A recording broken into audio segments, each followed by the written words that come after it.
Hello YouTube viewers, welcome to my channel Sundays with Sam.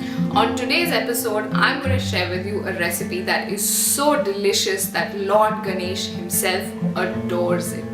Modaks are a traditional festival dessert originating from the Midwestern part of India. I've replaced the rice flour with a more nutritious millet or ragi flour, which is lower in calories, is a rich source of calcium, vitamin D, amino acids, fibers. The list is endless. This recipe is so simple that even my 4-year-old managed to make a modak of her own. And believe me, if I can do it, anyone can do it. So let's get started. The detailed recipe is in the description box below the video. We're going to start by getting our stuffing for the modaks ready. Place a pan on medium heat and about a teaspoon of ghee, followed by the coconut jaggery and a teaspoon of cardamom powder.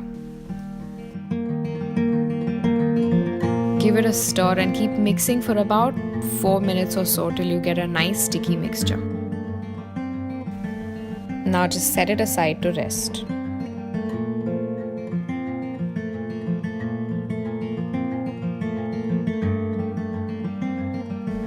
Now on to the second part of the recipe, which is making the outer coverings of the modak. In a saucepan, add 2/3 of a cup plus 1 teaspoon of water. We're going to bring that to a total boil. To this, add about a teaspoon of salt with a little bit of ghee. Mix it. As you can see, the water is completely boiling now, and to this boiling water, we're going to add our flour and then mix very quickly. After the water and the ragi flour are combined, it looks a little bit like a sticky dough. We're going to put a lid on it and let it sit in its own steam for about 5 minutes or so. So it's been about 5 minutes or so. We're just going to get the mixture out into a plate and knead it well. I know it looks a little bit like manure right now, but stick with me, the end result is amazing. I'm going to wet my palms with a little bit of water and knead the mixture with more water if required.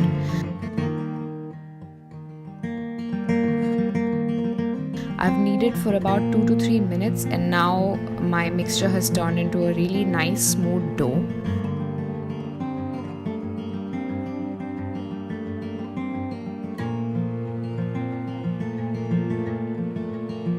While that's resting, I'm just going to get my double boiler ready by lining it with a foil sheet, and then I'm just going to switch on the stove so that the water is nice and boiling when I put the modaks in. I've got some ghee handy to rub on my fingers while I'm making the modaks. I'm going to set that aside. Now I'm just going to roll the dough into a cylinder so that it's easier to take equal size pieces from it. Take a small piece of dough and roll it into a smooth circle. Now put some ghee on your fingertips and use your thumb to make a nice big dent in the middle of this circle. And use your fingers to shape this ball into a little cup. You want the walls of this cup to be as thin as they can possibly get. Now scoop in a few spoonfuls of the coconut mixture that you had made earlier. As you can see, I haven't filled the cup right to the top. Just like that, use your fingers to pinch the top part of the cup.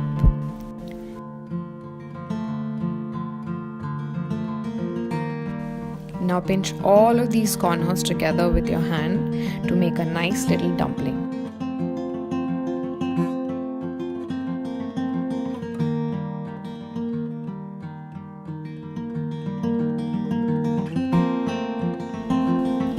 I managed to get 4 equal sized modaks out of my mixture, and this recipe is so simple that even my 4-year-old daughter managed to make a modak.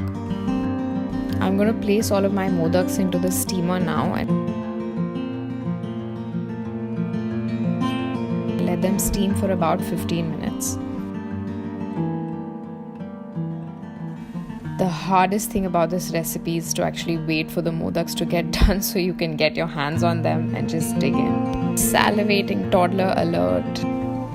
So the modaks have been steamed for about 15 minutes. I'm going to take them out on a plate and let them rest before I actually serve them.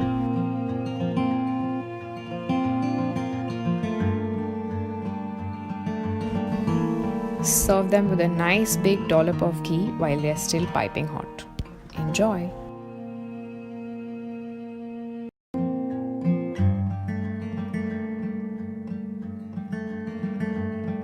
If you enjoyed this recipe, do consider subscribing to my channel so you can get regular updates of whenever I post a recipe.